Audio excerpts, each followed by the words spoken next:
8 de marzo, Día Internacional de la Mujer, y como suelen ocurrir todos los años, al menos en habla hispana, varios grupos conservas intentan manipular esta fecha con bastante desinformación para promover su campaña provida, sí, la de este feto, diciendo que el origen de esta fecha es por la muerte de 129 mujeres y que actualmente las malvadas feministas quieren utilizar esta fecha para promover su campaña de muerte y aborto horrible. Horrible, oye. Hoy vamos a desmentir mitos y contar su origen. ¿Qué me dirías si te dijera que el 8 de marzo no es la fecha original del Día de la Mujer? ¿Qué me dirías si te dijera que este evento también tuvo una fuerte implicancia a favor de los derechos de los hombres porque también pelearon por ellos? ¿Qué me dirías si te dijera que las activistas por esta fecha alertaban sobre la Primera y Segunda Guerra Mundial, haciendo campañas por la paz y ayudando a las personas que habían sido perjudicadas por esta guerra? Algo muy similar a lo que está sucediendo con Rusia y Ucrania. La historia se repite, pues todo esto sucedió, forma parte de la historia de esta fecha y también de su presente. Así que aquí en Crítica al Extremo te contaré la historia de esta fecha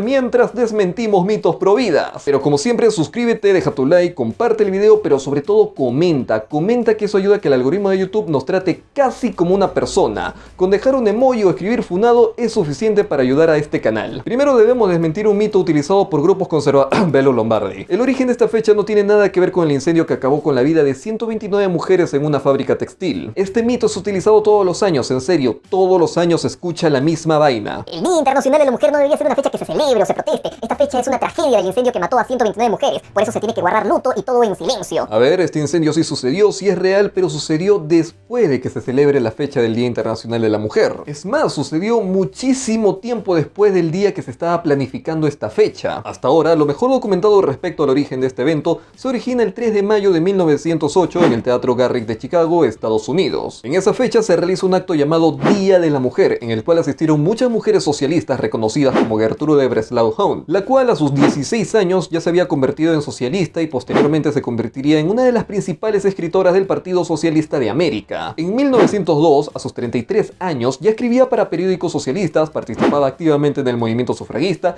y se había ganado la reputación de ser una de las mujeres más capaces del movimiento socialista de Illinois. Si te esperabas un chiste, pues te puedo hacer la comparativa con Laje, que a sus 33 años se dedica a vender NFTs y a acosar niñas. Pero recorremos las palabras de la youtuber que cuestiona el voto de las mujeres. Cuestionar a Laje es un insulto. En este acto también asistió Corinne Stone Brown, una socialista nacida en Chicago, reconocida por ser muy empeñada en sus estudios sobre los problemas sociales y socialistas de cierta prominencia. Esto conllevó a que se desempeñe como presidenta de la Alianza de Mujeres de Illinois con el fin de obtener la promulgación y el cumplimiento de las ordenanzas de fábrica y las leyes de educación obligatoria. Hay que dejar algo en claro, ya existían críticas, quejas y protestas por la falta de derechos que existían hacia las mujeres, pero este acto es el que daría inicio a lo que posteriormente se conocería mundialmente como el Día Internacional de la Mujer.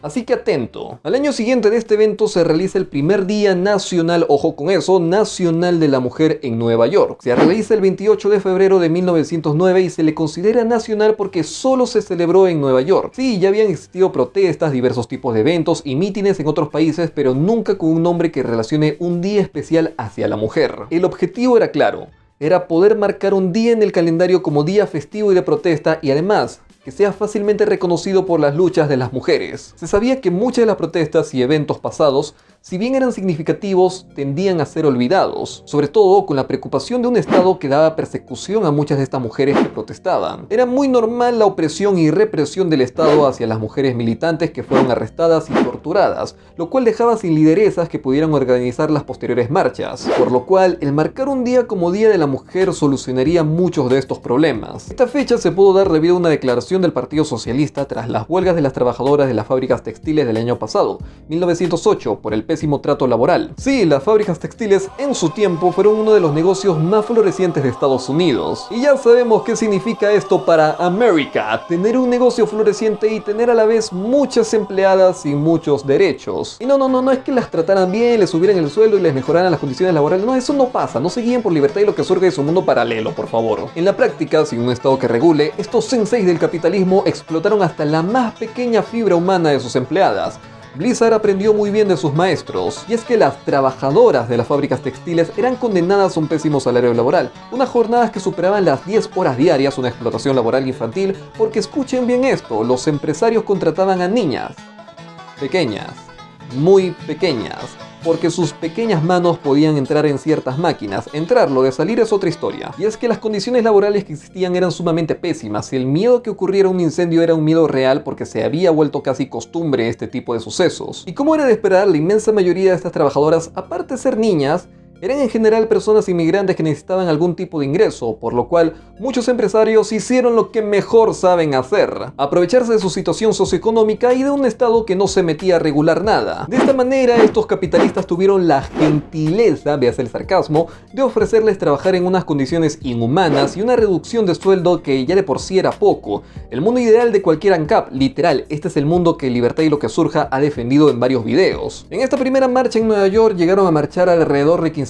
mujeres. Para que te des una idea, es casi el mismo número de aforo que permite el estadio Barclays Center de Nueva York en sus juegos de básquetbol. Fue muy impactante llegar a ese número sabiendo las opresiones de la época, las limitaciones para pactar este tipo de marchas y tener al frente no a uno sino a varios señores Monopolies. Sin embargo, eso no fue un limitante para sacar de la cuna a esos blancos señores burgueses y colocarlos en una bonita fila y gritarles en su cara la petición de sus derechos como un mejor salario, venga, un salario digno, la reducción de horas laborales, recordemos que trabajaban más de 10 horas al día, y obviamente el ansiado derecho al voto, el cual se vería realizado 11 años más adelante. Llegamos a 1910, año que se realiza la segunda Conferencia Internacional de Mujeres Socialistas de Dinamarca entre el día 26 y 27 de agosto. Esta conferencia se conforma por más de 100 mujeres de 17 países distintos.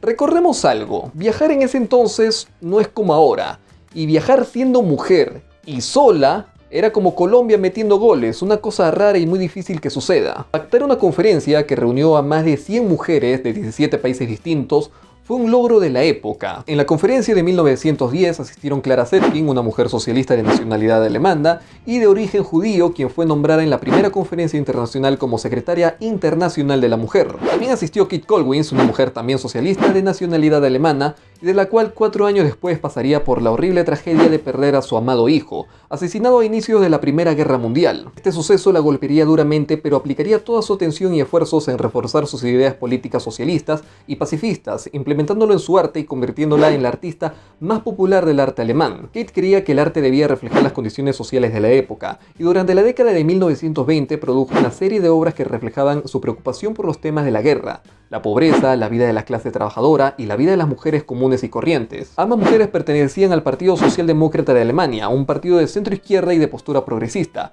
partido que aún hoy sigue vigente y que en 2021 su candidato Olaf Scholz ganó las elecciones para ser canciller de Alemania. Este partido ha trabajado en una alianza con el anterior partido UDC, partido de Angela Merkel, en el cual Olaf se volvió vicecanciller de Alemania y se convirtió en uno de los políticos más populares del país. Cuando Hitler llega al poder, realiza una persecución a todo movimiento que él considere comunista. Básicamente lo que hacen hoy los conservas, que llaman comunista a todo lo que tenga una pequeña pizca de socialismo. Digo, ¿no te parece curioso que cada extremista de la derecha siempre diga en elecciones hay que luchar contra el comunismo? Yo salía con una chica que me decía que posiblemente votaría por Keiko porque no quería que Perú se volviera Venezuela. ¿Y de quién es aliado Venezuela? De Rusia. ¿Y con quién se junta Castillo? Con Bolsonaro, o sea, what the fuck. Bueno, de esta forma, Clara Zetkin, que tenía origen judío, tuvo que exiliarse del país. ¿Era eso o era lo que niegan algunos providas? Sí, esto también lo cuento para derrumbar el mito de que Hitler era socialista. Sí, era tan socialista que dio una persecución a todo movimiento socialista. En fin, Clara y Kate en 1910 se acercan a la conferencia y presentan la propuesta de conmemorar un Día Internacional de la Mujer Trabajadora. Esto debido a los acontecimientos que habían ocurrido con sus similares en Estados Unidos con las huelgas de las trabajadoras de las fábricas textiles. De esta forma, la propuesta se adopta como una resolución en un acto de solidaridad internacional. Además, se indica que esta fecha será celebrada cada 8 de marzo y también se adopta una resolución sobre la paz. Posiblemente la elección de esa fecha no sea casualidad y se deba a los acontecimientos que habían sucedido ese mismo año en España. El 8 de marzo de 1910, las mujeres en España pueden acceder a la educación superior en las mismas condiciones que los hombres. Un suceso muy temprano a comparación del resto de países de Europa. ¿Quién diría que España, uno de los países pioneros en otorgar un derecho fundamental hacia la mujer, sea ahora un país que abarca en una cuna de oro a Vox, un partido que busca negar derechos fundamentales a la mujer? Y viceversa con Alemania, de ser uno de los países que negó varios derechos fundamentales a ser hoy un ejemplo de país respecto a los derechos fundamentales, negando cosas como las terapias de conversión. En 1911, Alemania, Suiza, Austria y Dinamarca celebran el primer Día Internacional de la Mujer.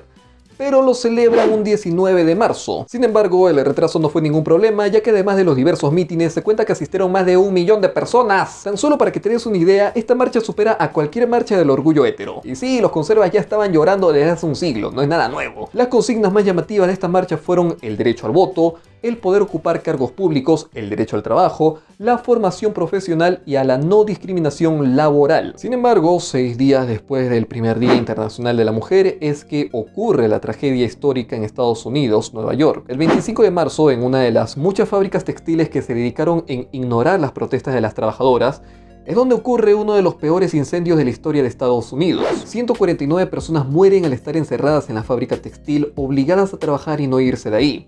De las 149 personas que murieron, 129 fueron mujeres. El incendio también dejó 70 heridos y para que te des una idea del impacto que causó, las personas de mayor edad que murieron de este incendio tan solo tenían 48 años. Una edad demasiado joven para perder la vida. Y si es que te preguntas qué edad tenían las trabajadoras más jóvenes que fueron encerradas a vivir la misma tragedia, tan solo tenían 14 años. El Día Internacional de la Mujer no se realizó para conmemorar esta tragedia. Sí, es cierto que en posteriores marchas se hicieron varias referencias hacia este suceso y también es cierto que si se hubiera aceptado los reclamos, estas 149 personas no hubieran muerto. Eso es un hecho y no una opinión. Pero se debe resaltar que esta fecha no tiene de origen la tragedia de la fábrica textil, y esto se debe dejar claro porque grupos conservas buscan silenciar las protestas de hoy en día, diciendo que esta fecha debe ser una fecha de luto y silencio. Sí, con esas últimas palabras ya pueden ver por dónde van los tiros. Aún hoy existen condiciones laborales pésimas. Explotación laboral, acoso laboral, miedo de denunciar a tu jefe o a tu supervisor por temor de que te despidan a ti o te ganes la fama de ser una empleada que busca problemas. Esto sucede hasta en las mejores empresas y diría que ahí es donde está todo más organizado para que estos crímenes sucedan, como sucedió con Blizzard. Estos pensamientos de quitar derechos y abusar de tus trabajadores no se han extinguido. Y hoy tenemos influencers que han llegado a la posición en donde se encuentra por una sociedad que les gusta juzgar a las víctimas. En el pasado se burlaban de tu abuela, de tu bisabuela, de tu tatarabuela, por pedir derechos tan fundamentales como el derecho al voto, el derecho al estudio, el derecho a una igualdad laboral. Hoy es exactamente lo mismo, no te equivoques. La AGE llama feminazi a las mujeres que piden el derecho al aborto, un procedimiento médico que es un derecho fundamental que ha sido prohibido para muchas mujeres que le han quitado la libertad de decidir sobre su propio cuerpo y mueren a falta de esa libertad. Y vas a ver a varios tipos de conservas, ya sea Milei, Laje o Lupe Batallán, haciendo comparaciones de mujeres con carros, con aviones, todo lo que sea necesario para burlarse de ellas y negarle los derechos. Vas a ver a youtubers como Adria, Libertad y lo que surja, que quiere que volvamos a 1910, en donde los empresarios se aprovechaban de las personas en situaciones de crisis para coaccionarlas a firmar un contrato que le quitaba todos sus derechos humanos. Vas a ver a youtubers políticamente incorrectos como Una Alienada, que cuestiona el derecho al voto de las mujeres porque no votaron por su amado Trump, uno de los presidentes más nefastos por su fanatismo y por cómo llevó la pandemia, y lo siguió apoyando incluso cuando se invadió el Capitolio. Y estos sujetos, como una cereza del pastel, se han burlado de las empleadas de Blizzard, quienes sufrieron tanto abuso de la compañía que fueron obligadas a utilizar una aplicación para saber su ciclo menstrual. Mira, te dejo este video del youtuber Pochoclo en 3D que criticó a estos sujetos que pueden dar la perspectiva de que son irrelevantes y menos que un meme, pero mueven mucha masa y por eso partidos como Vox los llegan a invitar. La historia del 8M sigue más presente que nunca, se han logrado conseguir muchos derechos gracias a esta fecha. Sin embargo, sigue existiendo una oposición férrea, generalmente de clase alta, ¿quién lo diría?, que dicen no ser machistas pero actúan como tal. Si te gustó el video ya sabes qué hacer, deja tu emoji. Pronto haré una parte 2 contando sus logros, sus luchas, su campaña en la guerra, así que estate atento y activa la campanita. Nos vemos hasta la próxima.